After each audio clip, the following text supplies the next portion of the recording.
siang semua Bapak Ibu guru hebat.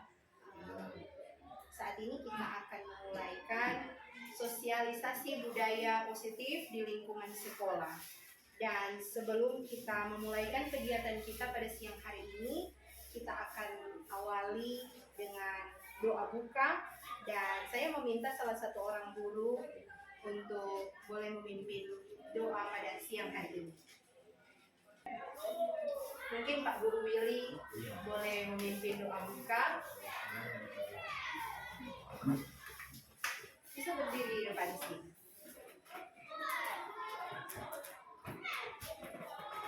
Baik, sebelum kita melakukan aktivitas di saat ini, kita berdoa.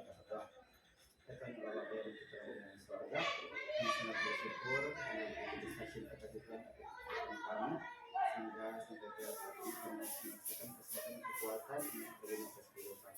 Ya Tuhan, di saat ini kami akan menjadi materi ya apa yang menjadi tulisan pembahasan di saat ini bisa kita menemukan pikiran kami dan bisa kami tampilkan dalam kehidupan sehari-hari. Ya doa kami, amin. Terima kasih Pak Guru yang sudah boleh berdoa buka pada siang hari ini. Mengawali kegiatan kita pada siang ini yaitu sosialisasi budaya positif di lingkungan sekolah. Saya sudah memberikan materi presentasi hari ini lewat WA teman-teman.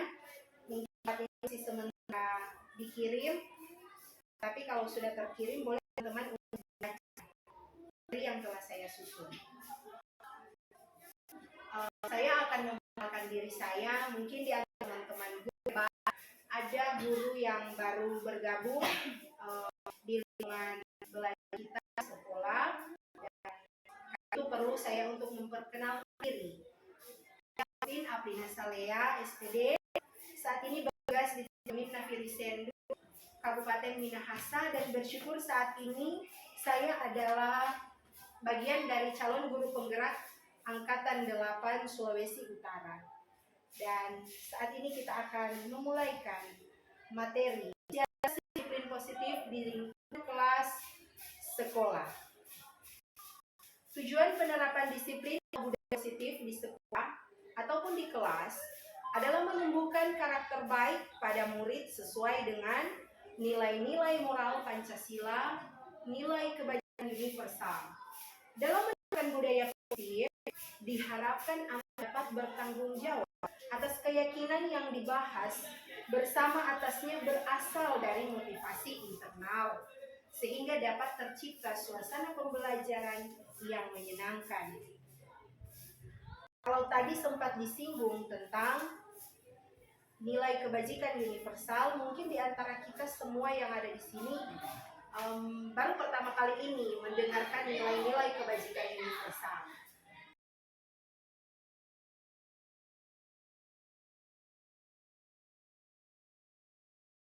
Nilai-nilai kebajikan universal antara lain yaitu keadilan, keselamatan, tanggung jawab, kejujuran, rasa syukur, berprinsip, integritas, kasih sayang, rajin, berkhidmat, percaya diri, sabar, keamanan, dan masih banyak nilai-nilai kebaikan lainnya. Bapak Guru hebat, saat ini saya akan meminta untuk semua yang di sini coba kita bayangkan dalam tangan kita, tangan kanan kita menggenggam sesuatu yang berharga, sangat berharga sekali bagi kita. Coba sama-sama kita bayangkan sesuatu yang berharga dalam genggaman tangan kita. Dan sementara kita genggam, artinya kalau sangat berharga, kita masih memikirkan apakah bersedia untuk kita bagikan kepada orang lain atau tidak. Tapi saat ini saya akan meminta tanggapan dari teman-teman semua, Bapak Ibu guru hebat, ketika Anda menggenggam sesuatu yang begitu sangat berharga. Entah dalam genggaman ini adalah sebuah perhiasan, sebuah jabatan mungkin, ataupun uang kita bayangkan demikian. Dan saya akan meminta kepada teman-teman guru Kristian, apakah Pak Guru bersedia untuk memberikan hal yang penting dari Pak Guru untuk saya? Misalnya, Pak Guru hanya memiliki satu kendaraan.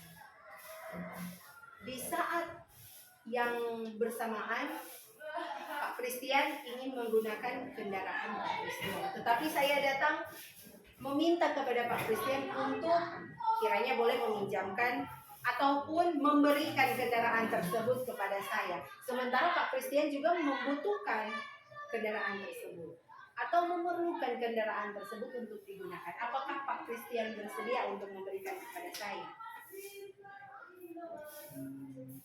Mungkin kalau selama keperluan saya itu bukan yang darurat sekarang, mungkin masih bisa dipinjamkan. Masih bisa dipinjamkan kalau keperluan Pak Kristian tidak darurat sekali. Tetapi itu berarti memang kalau ada keperluan yang sangat mendesak juga, Pak Kristian tidak akan meminjamkan, tidak akan memberikan. Memang seperti itu. Sifat manusia pada umumnya seperti itu. Memikirkan hal-hal yang cenderung lebih kepada dirinya sendiri. Tetapi yang saya mau kaitkan dengan kegiatan pembelajaran, sebagaimana kuat dan hebatnya orang guru itu memberikan ilmu kepada anak, tetapi ketika anak itu menjadi sebuah genggaman ini, ketika anak tersebut tidak mau membuka genggamannya, sama saja dengan guru itu tidak dapat berhasil, tidak bisa mentransfer ilmu kepada murid tersebut. Kalau bahasa Manado, orang mau bilang memang kepala apa ya mau bilang. Memang dasarnya orang tidak mau menerima, demikian pun anak-anak. Ketika anak-anak mau untuk membuka genggaman, mau untuk membuka dirinya, tentu akan mudah bagi kita guru-guru untuk memberikan ilmu, untuk menuntun, untuk mendidik anak tersebut. Dan terima kasih untuk jawaban dari Bapak Ibu Guru hebat. Kita lanjut pada materi selanjutnya, yaitu teori motivasi, hukuman dan penghargaan, dan juga restitusi. Bapak Ibu Guru hebat, motivasi perilaku manusia terbagi menjadi 3. Yaitu yang pertama untuk menghindari ketidaknyamanan atau hukuman, yang kedua untuk mendapatkan imbalan atau penghargaan dari orang lain, yang ketiga untuk menjadi orang yang mereka inginkan dan menghargai diri sendiri dengan nilai-nilai yang mereka percaya. Yang pertama, untuk menghindari ketidaknyamanan atau hukuman. Ini adalah tingkat terendah dari motivasi perilaku manusia. Biasanya orang yang motivasi perilakunya untuk menghindari hukuman atau ketidaknyamanan akan bertanya, apa yang akan terjadi apabila saya tidak melakukan? Misalnya kepala sekolah memberikan tugas kepada kita untuk menghadiri kegiatan rapat K3S misalnya. Sementara kita juga pada waktu itu mempunyai kesibukan yang menurut kita memang tidak bisa ditinggalkan. Tetapi di sisi lain juga kita sudah membaca pemberitahuan ataupun surat untuk mengikuti kegiatan tersebut. Pasti di antara kita semua akan berpikir, kira-kira kalau kita tidak pergi, kalau kita tidak hadir, akan seperti apa respons kepala sekolah? Apakah respons kepala sekolah akan memahami kesibukan ataupun kegiatan saya, apa yang menjadi alasan saya untuk tidak hadir dalam undangan tersebut atau seperti apa? Dan hal yang seperti itu berada di motivasi perilaku yang pertama, yaitu untuk menghindari ketidaknyamanan atau hukuman. Sebenarnya orang-orang yang memiliki motivasi seperti ini, mereka sedang menghindari permasalahan yang mungkin muncul dan berpengaruh pada mereka secara fisik, psikologis, maupun tidak terpenuhinya kebutuhan melakukan mereka. Bila mereka tidak melakukan tindakan tersebut, motivasi ini biasanya bersifat eksternal atau dari luar. Karena seperti yang dikatakan tadi, ada info pemberitahuan dari kepala sekolah, kemudian kita juga memiliki kegiatan ataupun kesibukan yang lain, sehingga membuat kita berpikir kalau tidak datang kira-kira seperti apa dia terjadi. Selanjutnya, untuk mendapatkan imbalan atau penghargaan dari orang lain, satu tingkat di atas motivasi yang pertama. Di sini orang berperilaku untuk mendapatkan imbalan atau penghargaan dari orang lain. Orang dengan motivasi ini akan bertanya, apa yang akan saya dapatkan apabila saya melakukannya? Mereka melakukan sebuah tindakan untuk mendapatkan pujian dari orang lain yang menurut mereka penting, dan dalam dunia berkualitas mereka itu menjadi hal yang berpengaruh. Mereka juga melakukan sesuatu untuk mendapatkan hadiah, pengakuan atau imbalan. Motivasi ini juga bersifat eksternal. Jadi seseorang itu bertindak karena ada imbalannya. Kalau misalnya ada seperti contoh tadi, ada undangan rapat, akan muncul dalam pemikiran orang tersebut ataupun guru itu, kira-kira kalau saya menghadiri kegiatan tersebut, imbalannya untuk diri saya apa? Apa pengembaliannya untuk diri saya? Sementara ini hanya rapat K3S ataupun KKG yang terkenal sekarang. Kalau rapat hanya mengambil dokumentasi kemudian pulang. Dan dalam motivasi perilaku ini, orang tersebut akan memikirkan kira-kira saya akan mendapatkan apa. Kalau memang menguntungkan, tidak merugikan saya akan hadir. Tetapi kalau tidak, buat apa saya hadir? Motivasi perilaku yang ketiga yaitu untuk menjadi orang yang mereka inginkan dan menghargai diri sendiri dengan nilai-nilai yang mereka percaya. Nah, orang-orang dengan motivasi ini akan bertanya, akan menjadi orang yang seperti apa bila saya melakukan? Mereka akan melakukan sesuatu karena nilai-nilai yang mereka yakini dan hargai. Dan mereka melakukannya karena mereka ingin menjadi orang yang melakukan nilai-nilai yang positif. Ini adalah motivasi yang akan membuat seseorang memiliki disiplin positif, karena motivasi berperilakunya bersifat internal, bukan eksternal. Jadi artinya ketika mendapatkan surat undangan, tidak memikirkan apa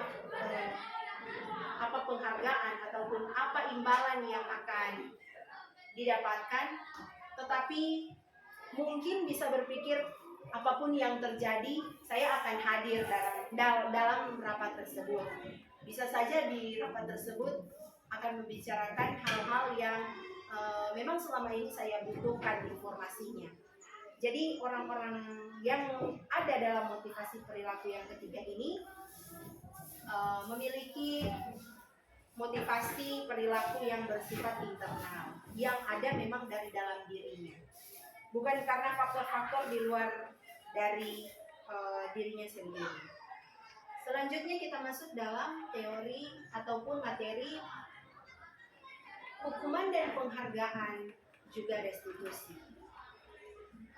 Saya yakin di antara Bapak Ibu guru hebat yang hadir saat ini mungkin baru pertama kali mendengar kata restitusi. Kalau hukuman dan penghargaan sudah sering kali kita dengar. Kalau restitusi mungkin baru kali ini. Kita akan membahasnya bersama-sama, kita akan pelajari bersama. Menurut teman-teman, apakah pengertian dari hukuman? Kira-kira menurut teman-teman hukuman itu seperti apa?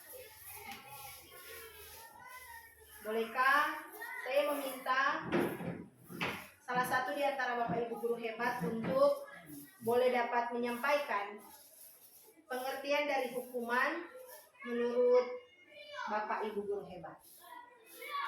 Apakah hukuman ini?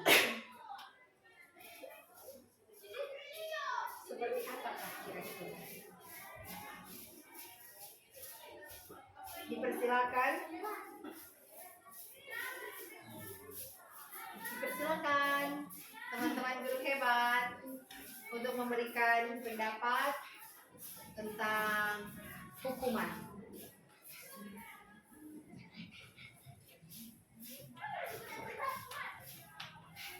Adakah yang boleh menjawab?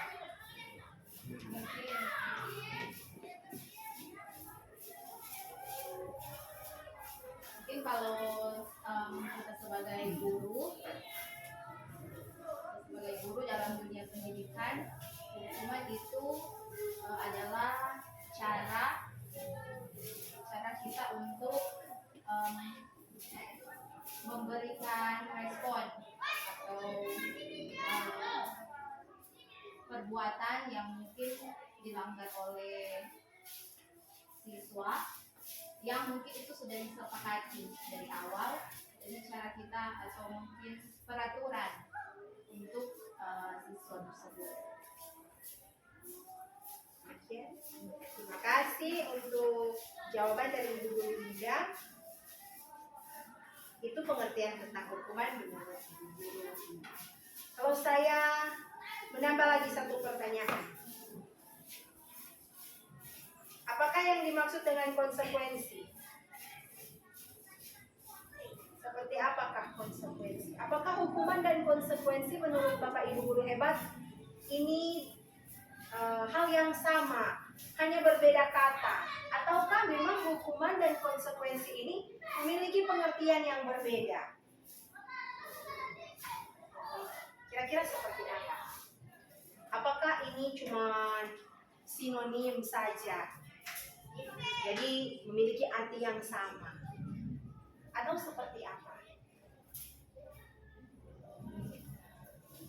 Atau dia memiliki pengertiannya sendiri? Memang kalau kita hanya mendengar sepintas, sekilas, mau pikir ya sama loh, konsekuensi hukuman. Apakah seperti itu? Atau mungkin ada pengertian yang lain? Menurut Pak Guru, kira-kira seperti apa?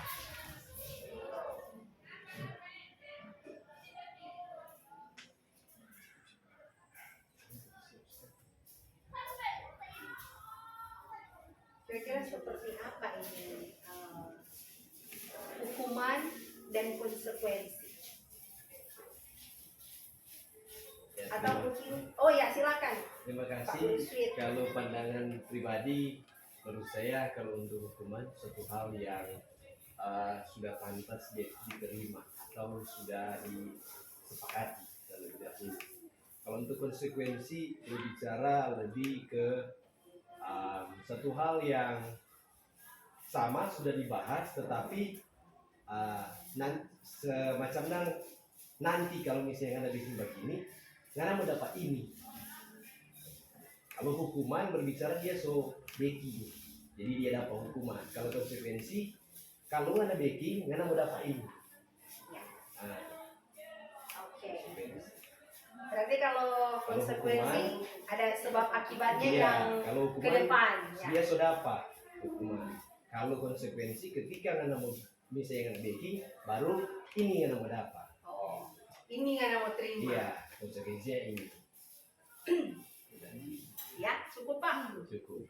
Oke, terima kasih. Kita akan pelajari lebih lanjut. Di sini mungkin kalau Bapak Ibu Guru hebat sudah bisa membuka materi yang sudah saya bagikan, kita bisa melihat bersama-sama pengertian hukuman dari menurut Kamus Besar Bahasa Indonesia, tetapi juga menurut Ngalim Purwanto. Yang pertama, hukuman menurut Kamus Besar Bahasa Indonesia adalah peraturan atau adat yang secara resi dianggap mengikat, yang dikukuhkan oleh penguasa atau pemerintah. Hukuman juga berarti undang-undang, peraturan, patokan, atau keputusan yang ditetapkan oleh hakim dalam pengadilan atau vonis. Menurut Ngalim Purwanto, punishment atau hukuman adalah penderitaan yang diberikan atau ditimbulkan dengan sengaja oleh seseorang, baik itu orang tua, guru, dan sebagainya, sesudah terjadi suatu pelanggaran, kejahatan, atau kesalahan. Dalam Kamus Besar Bahasa Indonesia, maksud dari konsekuensi adalah akibat, hasil, dampak, atau pengaruh dari suatu perbuatan. Hukuman bersifat tidak terencana, Bapak Ibu Guru, atau tiba-tiba. Anak atau murid tidak tahu apa yang akan terjadi dan tidak dilibatkan. Hukuman bersifat satu arah, bisa dari pihak guru yang memberikan ataupun orang tua. Ini hukuman bukan hanya terjadi di sekolah saja kan, di rumah juga bukan tidak mungkin anak-anak kita pernah ataupun sering mendapatkan hukuman. Dan murid atau anak hanya menerima suatu hukuman tanpa melalui suatu kesepakatan atau pengarahan dari pihak guru ataupun orang tua, baik sebelum atau sesudahnya. Hukuman yang diberikan bisa berupa fisik maupun psikis. Murid ataupun anak disakiti oleh suatu perbuatan atau kata-kata. Sementara disiplin dalam bentuk konsekuensi sudah terencana atau sudah disepakati, sudah dibahas dan disetujui oleh murid dan guru, oleh anak dan orang tua. Umumnya bentuk-bentuk konsekuensi dibuat oleh pihak guru atau sekolah, tetapi juga orang tua, dan murid atau anak sudah mengetahui sebelumnya konsekuensi yang akan diterima bila ada pelanggaran. Pada konsekuensi, murid tetap dibuat tidak nyaman untuk jangka waktu yang pendek. Sikap guru di sini senantiasa memonitor murid, ya, guru ataupun orang tua. Mungkin kita masih bingung dengan hukuman ataupun konsekuensi. Saya bisa memberikan contoh kepada Bapak Ibu guru. Kalau hukuman, misalnya ada anak yang terlambat datang sekolah karena bangun lat mungkin, ataupun karena alasan apapun itu, kemudian dia terlambat bangun sehingga dia datang di sekolah terlambat, tidak tepat waktu, lari-lari sampai di sekolah ternyata sudah masuk, dan seorang guru memberikan hukuman. Contohnya, karena kamu terlambat, silakan kamu berlari keliling lapangan sebanyak 10 kali. Ataupun contoh lain, karena kamu terlambat, silakan mencabut rumput di halaman yang ada di sekitar ruang guru. Itu misalnya hukuman. Hal-hal yang terjadi secara tiba-tiba dan spontan saja terjadi, memberikan hukuman karena terlambat. Tetapi kalau konsekuensi itu sudah terencana seperti yang dikatakan tadi. Sudah terencana, sudah diketahui bersama. Walaupun guru yang membuatnya, guru yang menyampaikan kepada anak-anak. Misalnya, kalau Jesel terlambat datang sekolah, Jesel akan ketinggalan pelajaran.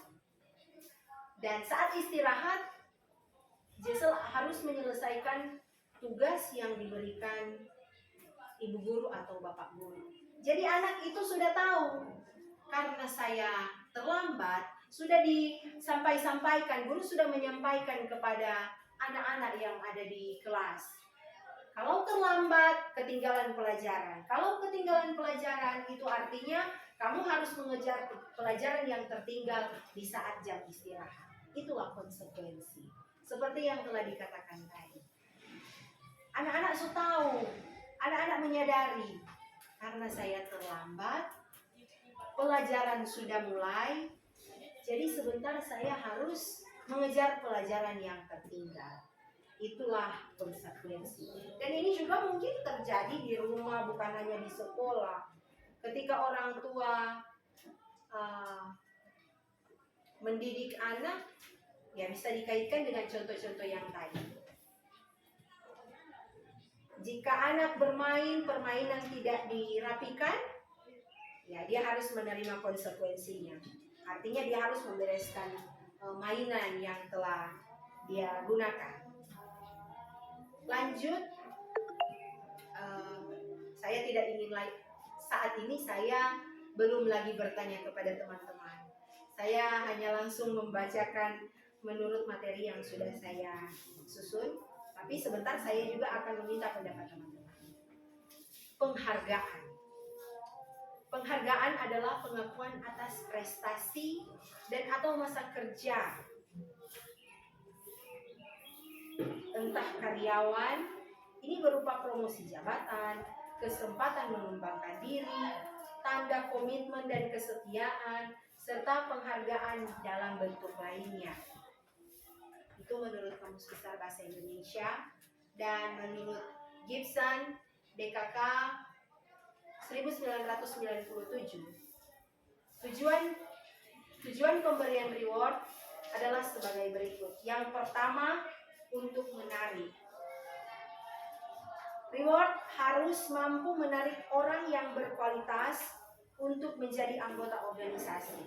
Yang kedua, mempertahankan. Reward juga bertujuan untuk mempertahankan pegawai dari incaran organisasi lain. Kalau dalam dunia pekerjaan, ketika kita diberikan satu penghargaan, apakah kita merasa senang atau tidak? Ketika kita diperhatikan, ketika kita diberikan hal-hal ataupun apa yang kita idam-idamkan, apakah kita merasa senang atau tidak? Kalau saya sendiri merasa senang.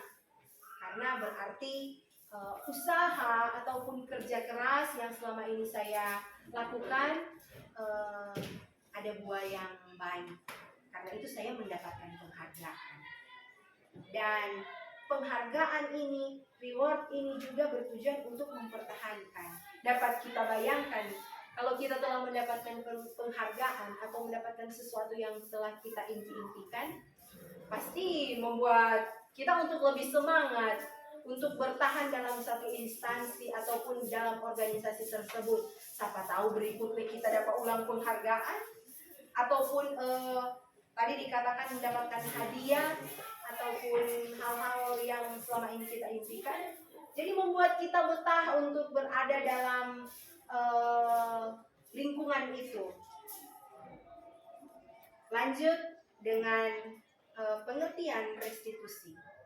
Restitusi sebuah cara untuk menanamkan disiplin positif pada murid. Restitusi adalah proses menciptakan kondisi bagi murid untuk memperbaiki kesalahan mereka, sehingga mereka bisa kembali pada kelompok mereka dengan karakter yang lebih kuat. Ini menurut Gosen 2004.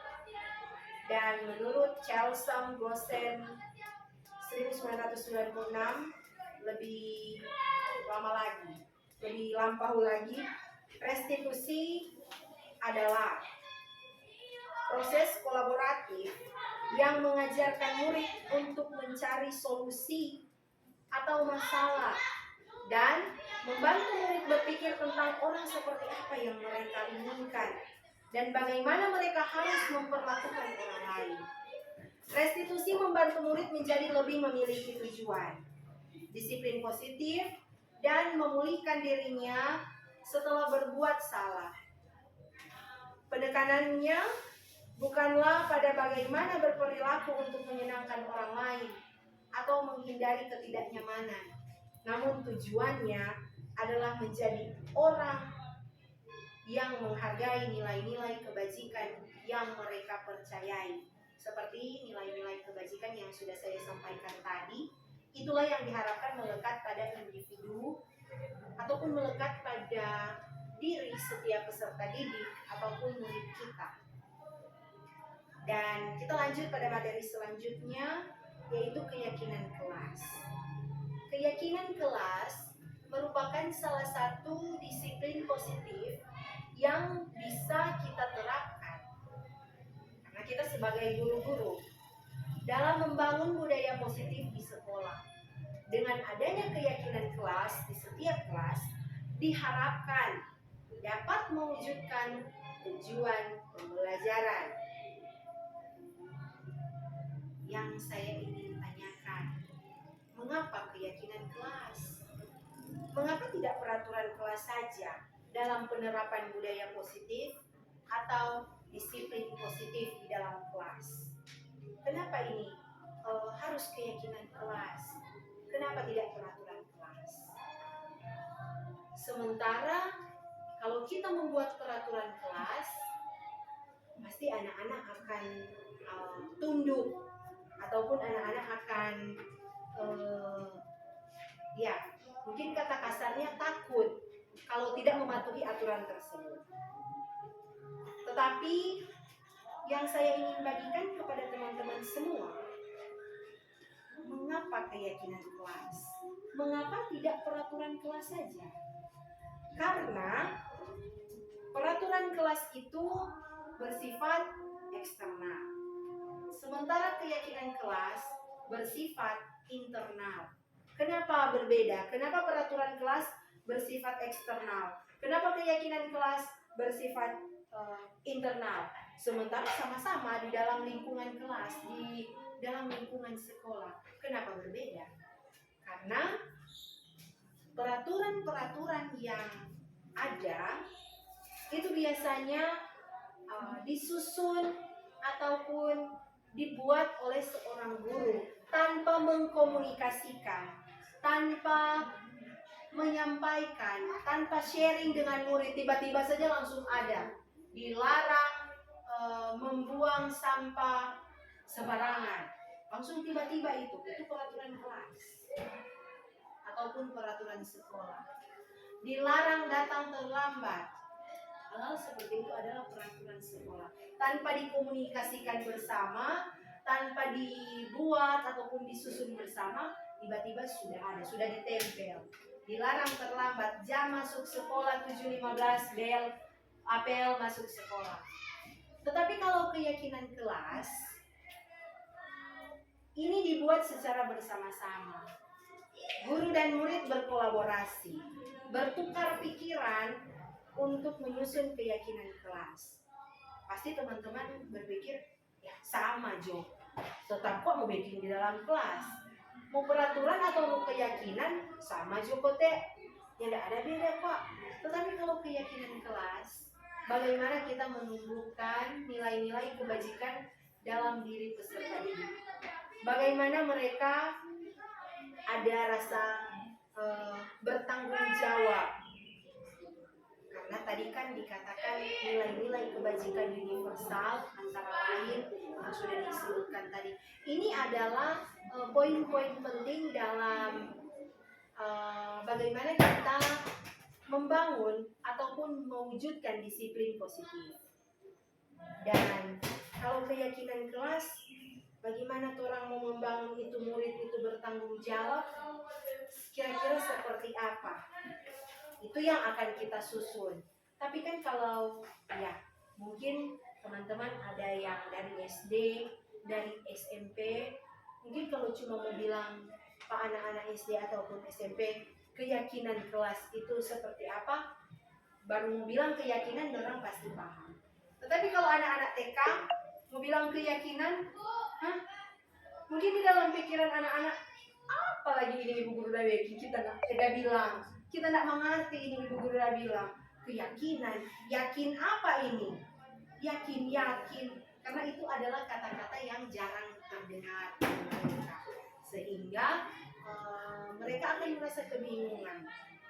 Lebih mudah ataupun gampang mungkin kita mengatakan kata percaya daripada yakin. Sebenarnya dua kata ini kan memiliki arti yang mirip-mirip, beti-beti, beda-beda tipis. Tapi kalau dikatakan kepada anak TK keyakinan, pasti mereka bingung. Kalau mengatakan kepada mereka percaya, oh iya percaya, orang masih paham. Dan keyakinan kelas ini dibuat bersama-sama seperti yang dikatakan tadi, guru dan murid perlu berkolaborasi untuk menentukan hal-hal apa yang menjadi keyakinan kelas. Mungkin teman-teman masih kebingungan, oh apa bedanya dengan peraturan kelas? Tapi seperti yang saya katakan tadi, peraturan kelas itu dibuat satu arah oleh guru untuk murid-murid, orang tua, dan warga sekolah lainnya. Tetapi kalau keyakinan kelas itu dibuat secara bersama-sama, hasil remuk guru dan murid. Dan pembentukan keyakinan kelas ataupun sekolah yaitu berupa pernyataan-pernyataan universal. Yang kedua, keyakinan kelas senantiasa dibuat dalam bentuk positif. Ya, masa mau bikin keyakinan kelas bentuk negatif? Tidak seperti itu. Pasti segala sesuatunya itu bentuk positif. Namanya juga disiplin positif kan ya. Selanjutnya, keyakinan kelas hendaknya tidak perlu terlalu banyak sehingga mudah dipahaminya.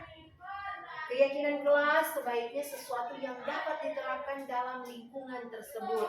Jadi kalau bilang baking keyakinan kelas, tentunya itu akan diterapkan di kelas. Kalau setubuh DP nilai-nilai kebajikan, anak itu sudah menjadi sosok yang bertanggung jawab, disiplin, menyayangi teman. Kalau ada pada dalam diri, biar dia mau kemana saja itu akan melekat tentu pada diri. Pasti dia akan menjadi orang yang menyayangi dia teman. Dia menjadi orang yang bertanggung jawab. Nah, bagaimana anak tersebut memiliki nilai-nilai kebajikan? Ya, kita buat dari keyakinan kelas ini. Supaya dia bertanggung jawab hal-hal apa yang perlu kita lakukan. Kalau anak-anak TK dan SD mungkin kalau SD kelas atas sudah bisa membaca, tetapi SD kelas bawah baru mau mulai belajar membaca, apalagi TK belum bisa membaca kata-kata atau kalimat yang panjang. Dan karena itu guru bisa bertanya, melakukan metode tanya jawab dengan peserta didik. Guru sudah membuat daftar, kemudian membacakan kepada anak-anak. Tetapi bukan hanya sekedar membaca, kembali bertanya kepada anak-anak, apakah bersedia untuk melakukan ini? Kalau murid bilang tidak bersedia, jangan guru paksa taruh. Kenapa? Ini topik keyakinan kelas. Kalau murid tidak bersedia, tidak perlu dicatat, tidak perlu ditulis, ataupun tidak perlulah ada poin itu dalam keyakinan kelas. Siapa mesti catat? Bila kok keyakinan kelas mulai muncul dari dalam diri sendiri. Kalau peraturan kelas tuh jangan tulis. Ingat Bapak Ibu Guru, namanya cuma manusia. Hal-hal yang jadi kemarin hari bisa dengan mudah kita lupakan. Karena dalam memori manusia itu hal-hal yang berkesan yang akan paling kita ingat. Dan hal-hal yang paling menyakiti hati kita, hal-hal itu yang akan kita ingat. Jadi kalau cuma keyakinan kelas, peraturan kelas, misalnya berada di tengah-tengah, ya 1, 2, 3 minggu kagak lupa. Jadi untuk mempermudah dicatat, kemudian ditempel. Sembari kita mengingatkan kepada anak-anak, ini keyakinan kelas yang kita buat. Selanjutnya, semua warga kelas ataupun warga sekolah hendaknya berkontribusi dalam pembentukan keyakinan kelas seperti yang saya sampaikan tadi. Semua memberikan pendapat. Kalaupun anak-anak TK belum bisa untuk membaca, ya guru menyampaikan ini poin-poin keyakinan kelas, apakah anak-anak setuju, apakah anak-anak tidak setuju, atau seperti apa. Kalau tidak setuju, seperti yang dikatakan tadi, dihilangkan. Dan setelah keyakinan kelas tersusun, semua yang ada di sekolah harus bersedia meninjau kembali keyakinan kelas dari waktu ke waktu. Dan yang menjadi pokok kita, pembahasan kita siang hari ini yaitu penerapan disiplin positif. Siapa yang akan menerapkan disiplin positif ini? Tentunya pihak sekolah, pihak guru. diterapkannya tujuan kita itu siapa, yaitu peserta didik. Dan peserta didik ini memiliki kebutuhan dasar. Bukan hanya peserta didik, tetapi semua manusia itu memiliki kebutuhan dasar. Ada 5 poin penting kebutuhan dasar manusia. Yang pertama, kebutuhan bertahan hidup. Yang kedua, kebutuhan kasih sayang dan rasa diterima. Yang ketiga, kebutuhan pengakuan atas kemampuan ataupun penguasaan. Yang keempat, kebutuhan akan pilihan atau kebebasan. Yang kelima, kebutuhan merasa senang atau kesenangan. Kira-kira menurut teman-teman, kebutuhan untuk bertahan hidup itu seperti apa? Saya membaca dulu pengertiannya. Kebutuhan bertahan hidup adalah kebutuhan yang bersifat fisiologis. Kebutuhan juga biologis sebagai bagian dari proses reproduksi, termasuk kebutuhan untuk tetap bertahan hidup. Komponen psikologis pada kebutuhan ini meliputi kebutuhan akan perasaan aman. Kira-kira menurut teman-teman, kebutuhan untuk bertahan hidup itu seperti apa contohnya? Apa sih? Kalau mau bertahan hidup, DP contoh seperti apa? Ya, pasti makanan. Bagaimana kita akan bertahan hidup kalau kita tidak makan? Pastinya juga minuman. Kalau kita hanya makan-makan terus, tidak minum, bagaimana ini dia? Selanjutnya, apa lagi? Selain makanan, ya, pekerjaan. Pekerjaan, ya, kita membutuhkan pekerjaan untuk menghasilkan upah. Upah untuk apa? Untuk makan. Apalagi kebutuhan untuk bertahan hidup lainnya. Ya, istirahat. Kita manusia perlu beristirahat supaya badan kita sehat. Saya rasa kita semua pernah mengalami tidur larut malam, tetapi besok hari harus bangun pagi. Seperti apa rasanya? Kurangnya istirahat tentu membuat badan kita merasa terganggu, yang juga jika masih berkelanjutan pasti akan mengganggu kesehatan kita. Selanjutnya apa lagi? Kebutuhan bertahan hidup. Bagaimana kita untuk bertahan hidup? Apakah hanya membutuhkan pekerjaan, makanan, minuman, istirahat yang cukup? Apalagi kira-kira? Ya, tempat tinggal atau rumah. Bagaimana kalau orang sudah ada tempat tinggal? Walaupun hanya sederhana, tetapi kita semua membutuhkan tempat tinggal. Supaya apa? Panas tidak kepanasan, hujan tidak kehujanan. Dan masih banyak lagi kebutuhan untuk bertahan hidup. Itu adalah kebutuhan yang pertama, kebutuhan dasar yang pertama dan yang paling mendasar. Yang kedua yaitu kebutuhan kasih sayang dan rasa diterima. Kebutuhan untuk disayang dan diterima meliputi kebutuhan akan hubungan dan koneksi sosial, kebutuhan untuk memberi dan menerima kasih sayang, dan kebutuhan untuk merasa menjadi bagian dari suatu kelompok. Kebutuhan ini juga meliputi keinginan untuk tetap berhubungan dengan orang lain, seperti teman, keluarga, pasangan hidup, teman kerja, ataupun binatang peliharaan, dan kelompok di mana kita tergabung. Kebutuhan kasih sayang ini kalau saya lihat di sini, di TK, bukan sangat banyak, tetapi semua anak-anak yang ada di TK menginginkan kasih sayang, karena menurut mereka kalau datang di sekolah guru tidak menyayangi, guru tidak memberikan kasih sayang, mereka berpikir mungkin mungkin ini hanya mungkin, tetapi seperti yang saya lihat, apa artinya kita ada di sekolah ini? Guru nak perhatikan kita, bikin apa kita di sekolah? Karena pernah terjadi beberapa waktu yang lalu, beberapa tahun yang lalu, ada anak datang di sekolah, 1 minggu tidak datang di sekolah, 1 hari, 2 hari, 3 hari datang di sekolah, 2 minggu tidak sekolah. Saya melakukan investigasi. Saya bertanya, yang pertama kepada orang tua. Orang tua cuma bilang, oh dia kok tahu apa? Tanya mau di sekolah, ni mau. Saya tidak merasa puas. Kenapa anak ini tiba-tiba tidak mau datang sekolah? Saya bertanya langsung. Pas anak tersebut datang di sekolah, saya tanya, Jason, kenapa berhari-hari bahkan berminggu-minggu tidak datang sekolah? Kita nih mau datang sekolah karena siapa? Ibu guru tidak sayang pak kita.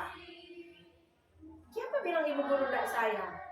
Ibu gurunya tidak kasih kita mau berdiri di depan kelas. Bayangkan DP pemahaman itu, kalau tidak kasih giliran berdoa di depan kelas, ibu guru tidak sayang berarti. Ingin diperhatikan ternyata. Dan ya mulai hari itu saya pun berefleksi. Memang benar anak tersebut belum pernah mendapatkan giliran. Karena di saat saya ingin memberikan giliran, anak tersebut tidak sekolah, tidak datang. 1 minggu datang, 3 hari. 1 minggu tidak datang, 3 hari datang. Dia tebus 2 minggu lagi tidak datang. Dan ternyata saya melihat ketika anak-anak di sini merasa diterima, merasa disayang, mereka akan tunduk kepada kita. Kita semua telah memiliki pasangan hidup ataupun pasangan untuk saling lebih mengenal atau pacar. Ketika kita sayang kepada seseorang tersebut, apa saja yang dia minta, apa saja yang dia perlukan, selama kita bisa memberikan, selama kita bisa membantu untuk menjadi orang yang pertama dapat membantu, kita akan bantu. Dan demikian pun dalam materi saat ini, setiap orang, setiap manusia membutuhkan kasih sayang, membutuhkan perhatian, membutuhkan rasa ingin diterima. Dan kita akan lanjut pada kebutuhan dasar selanjutnya, yaitu kebutuhan pengakuan atas kemampuan ataupun pengakuan atas apa yang telah dilakukan.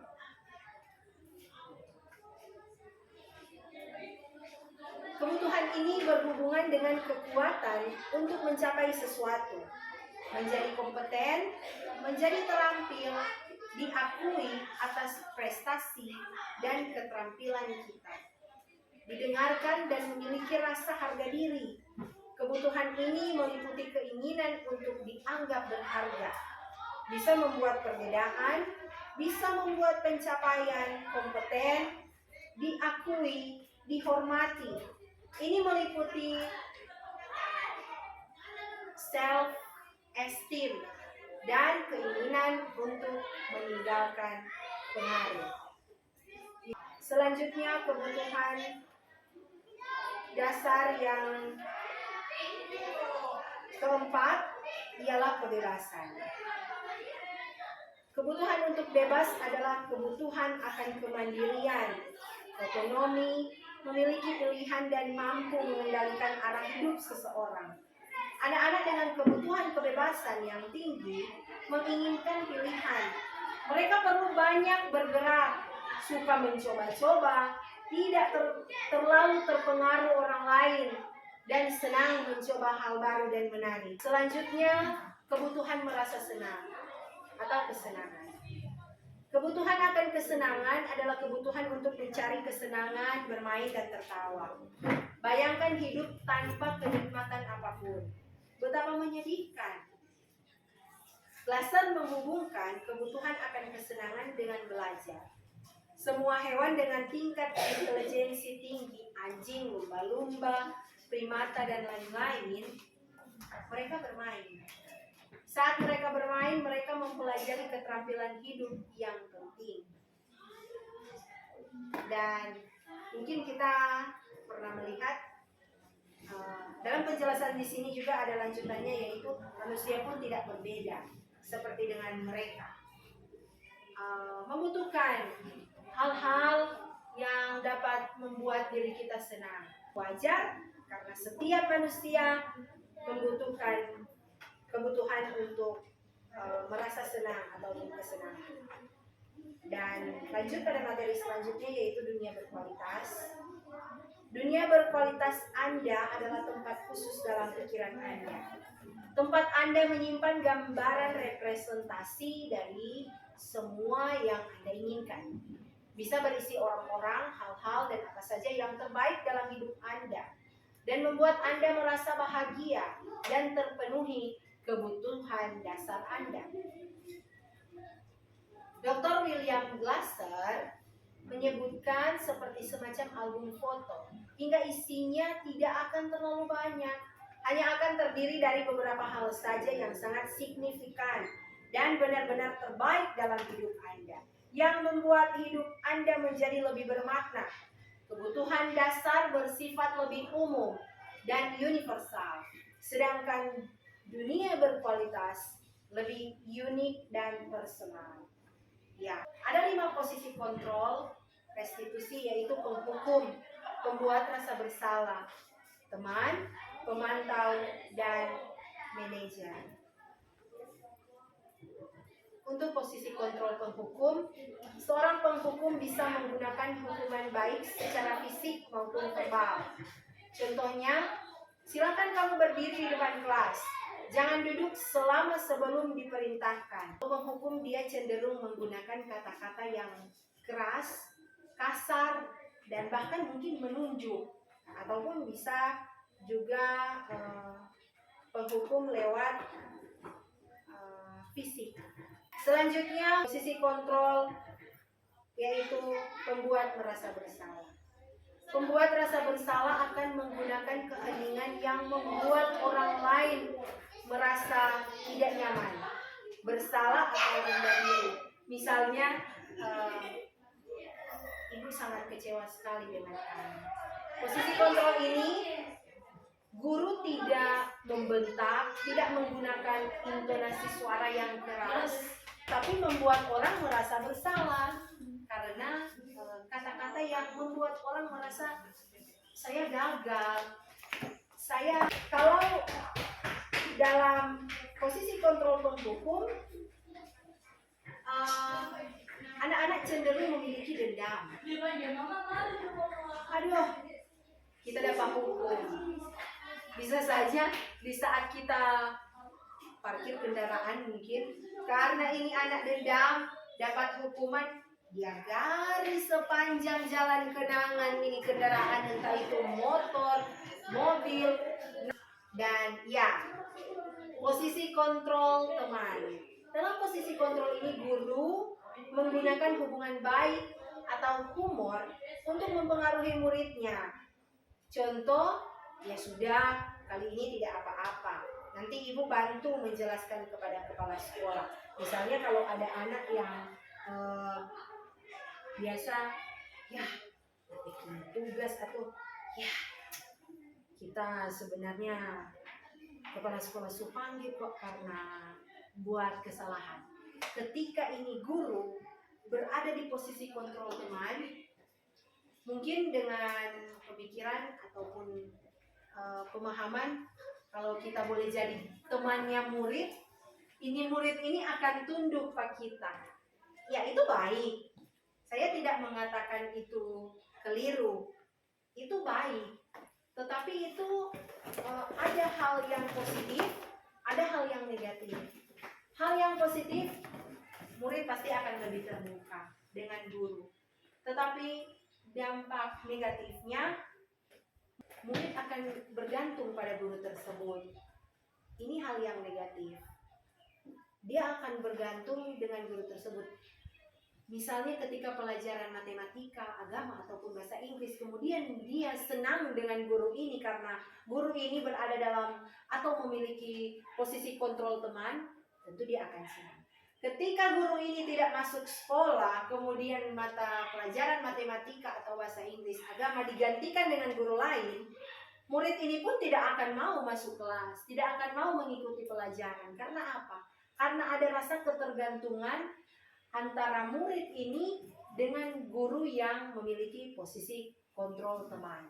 Jadi ya walaupun dalam berkomunikasi ya sudah tenang. Kalau biasa orang berbahasa hari-hari, tenang Jo. Tetap dulu Jo mana, dulu Jo belajar. Nanti ibu tuh bilang ke kepala sekolah atau nanti bapak kok selesaikan itu. Memang murid merasa nyaman, aman kita. Perlu kita tuh membaku dapat ke kepala sekolah. Ibu guru atau bapak guru kok saya baku dapat. Tapi itulah dampak negatifnya, murid memiliki ketergantungan dengan kita. Sehingga jika kita tidak masuk sekolah, ya murid tersebut pun tidak mau belajar karena kehadiran kita adalah menjadi prioritas utama dia dalam dia mengikuti kegiatan belajar. Selanjutnya posisi kontrol yang keempat maksudnya yaitu pemantau. Dalam posisi kontrol ini guru hanya mengawasi sembari mengatakan apa konsekuensi yang nantinya akan diterima jika berbuat demikian. Ya, dan yang paling terakhir, yang paling ideal ialah posisi kontrol manajer. Posisi kontrol ini paling ideal, di mana guru berbuat sesuatu bersama dengan murid. Mempersilakan murid untuk dapat mempertanggungjawabkan perilakunya, mendukung murid agar dapat menemukan solusi atas permasalahannya sendiri. Contohnya dengan menyampaikan perkataan yang dapat membuat muncul motivasi dari dalam diri murid tersebut untuk berpikir bagaimana dia ke depannya. Misalnya guru memberikan pertanyaan, apa rencana kamu untuk memperbaiki ini? Jika kamu datang sekolah terlambat, kira-kira ke depan apa yang Anda mau baking supaya tidak terlambat lagi datang sekolah. Jadi guru ada komunikasi dengan murid untuk mencari solusi, tidak hanya membiarkan murid atau tidak hanya bergantung kepada guru. Dan saat ini kita masuk dalam materi segitiga restitusi. Segitiga restitusi merupakan tahapan tindakan yang dilakukan guru untuk membawa setiap siswa menaati kesepakatan kelas yang telah ditetapkan sebagai keyakinan kelas dan mengakui secara sadar dan terbuka ketika melakukan kesalahan serta merasakan kenyamanan ketika sudah berperilaku jujur. Segitiga restitusi itu ada 3 poin penting. Yang pertama, menstabilkan identitas, validasi tindakan yang salah, menanyakan keyakinan. Dan yang pertama, menstabilkan identitas ini, penjelasannya demikian. Membuat kesalahan adalah satu identitas yang gagal. Ini adalah bagian dari proses pembelajaran.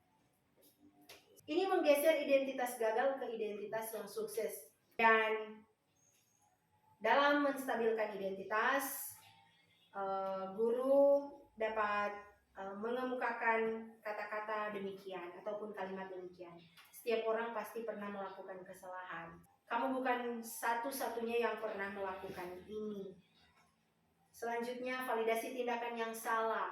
Setiap perilaku berupaya untuk memenuhi suatu kebutuhan tertentu. Guru akan bergeser dari pemikiran stimulus respon menjadi proaktif, sehingga dengan mengenali kebutuhan murid akan memperbaiki hubungan dengan murid. Dan ada kalimat juga yang bisa digunakan untuk memvalidasi tindakan yang salah, yaitu kamu tentu punya alasan mengapa melakukan itu. Selanjutnya yang terakhir, menanyakan keyakinan. Di sini murid diizinkan untuk berefleksi mengenai tindakan yang salah. Dan murid akan diberi pertanyaan bermakna untuk memunculkan motivasi secara intrinsik. sehingga mampu mengaitkan tindakannya dengan tindakan yang salah. Keyakinan kelas apa yang telah kita sepakati? Kamu ingin menjadi orang yang seperti apa? Kalimat-kalimat tersebut dapat digunakan saat kita ingin menanyakan keyakinan. Dan yang terakhir, thank you. Mungkin ada teman-teman yang ingin bertanya mengenai keyakinan kelas. Jika belum ada pertanyaan, saya ingin memberikan tontonan kepada teman-teman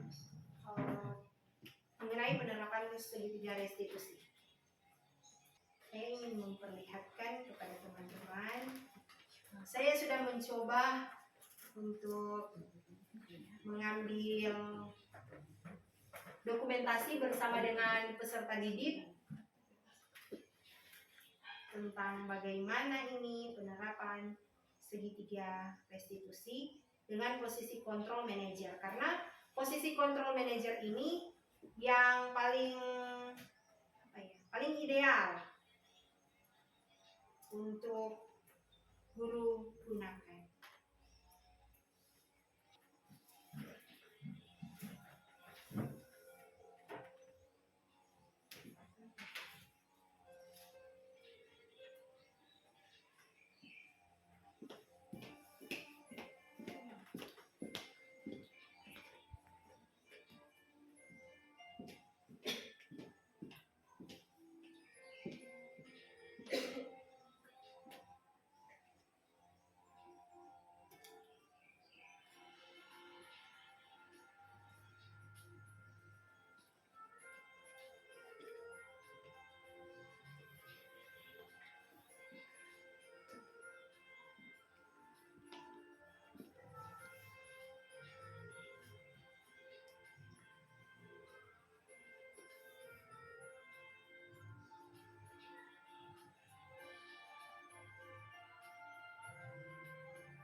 Oke, demikian. Ini Halo, aku adalah Sheila dari Jakarta. Aku sekarang kuliah di Universitas Indonesia. ini bagian dari contoh penerapan segitiga restitusi dengan menggunakan ataupun berada dalam posisi control manager. Saat ini saya mempersilakan teman-teman, mungkin jika ada pertanyaan, dipersilakan. Saya memberikan waktu karena ini sudah melebihi waktu diskusi kita. Mungkin saya akan memberikan waktu selama 5 menit. Mungkin juga masih ada teman-teman yang akan melaksanakan tugas masuk dalam kelas untuk mengajar. Karena itu saya persilakan kepada teman-teman selama beberapa menit ini untuk mengajukan pertanyaan. Kalau memang tidak ada, mungkin saya yang akan bertanya. Dipersilakan yang bertanya. Oke, terima kasih untuk kesempatan. Jadi pertanyaan saya adalah bagaimana cara sekolah untuk menerapkan disiplin positif ini? Cara atau strategi? Karena memang kenyataannya mungkin ada banyak kendala dalam menerapkan disiplin positif ini di lingkungan sekolah. Terima kasih. Saya akan menjawab pertanyaan tersebut. Bagaimana cara menerapkan disiplin positif di sekolah, karena memang ada berbagai tantangan, Kang. Ya.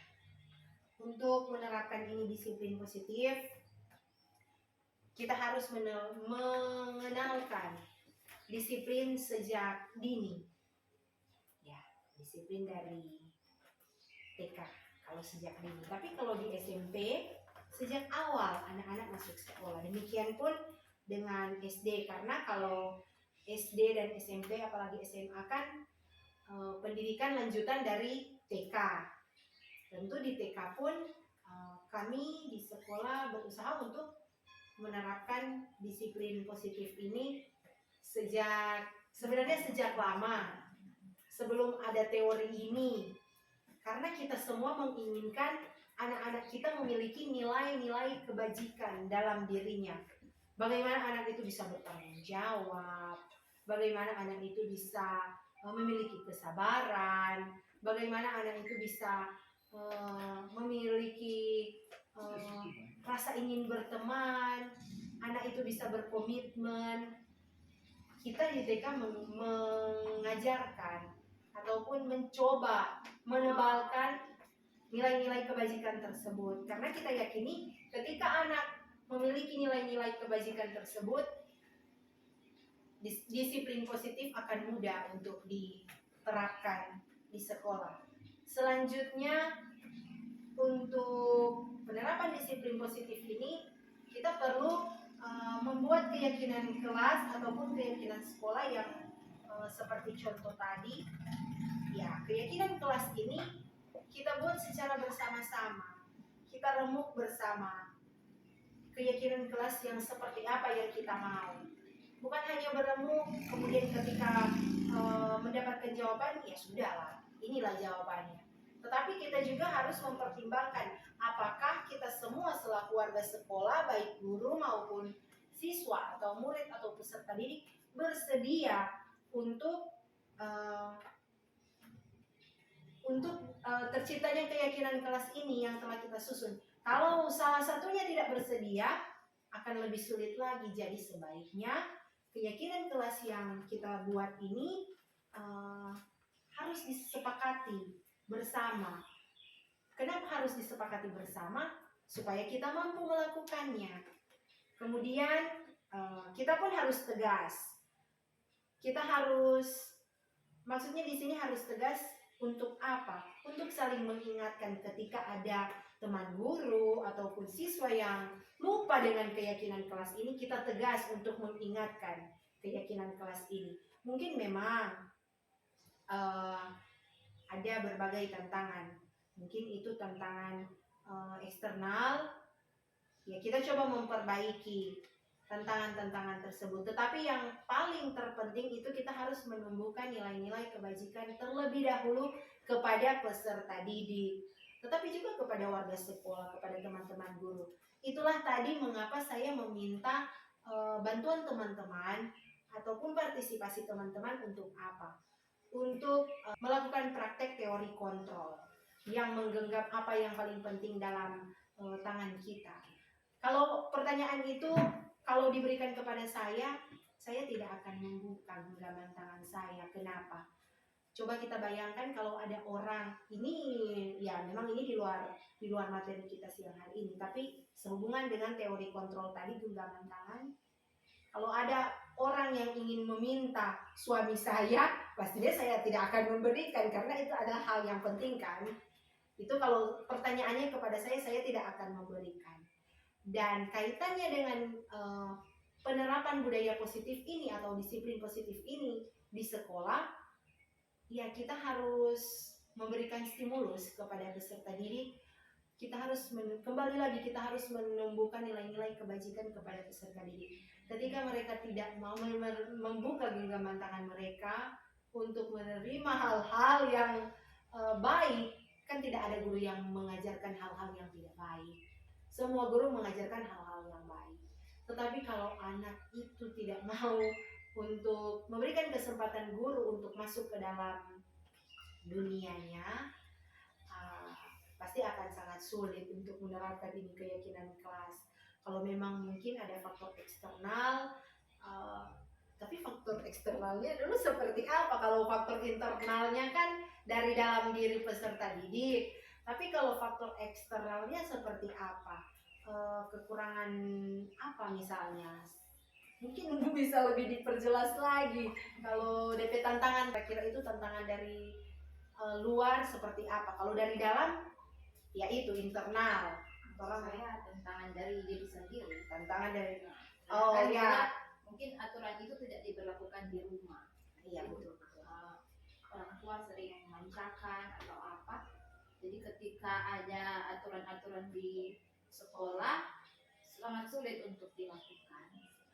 Nah, kalau seperti itu, kalau jadi kepada saya akan melakukan pendekatan lebih khusus.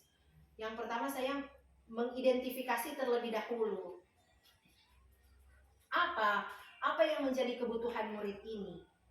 Ketika kebutuhan murid ini terpenuhi, kalau memang di rumah dia merasa kekurangan kasih sayang, kekurangan perhatian, sehingga mungkin ya kalau Rupa tadi misalnya bilang sering dimanjakan, berarti anak itu tidak mandiri.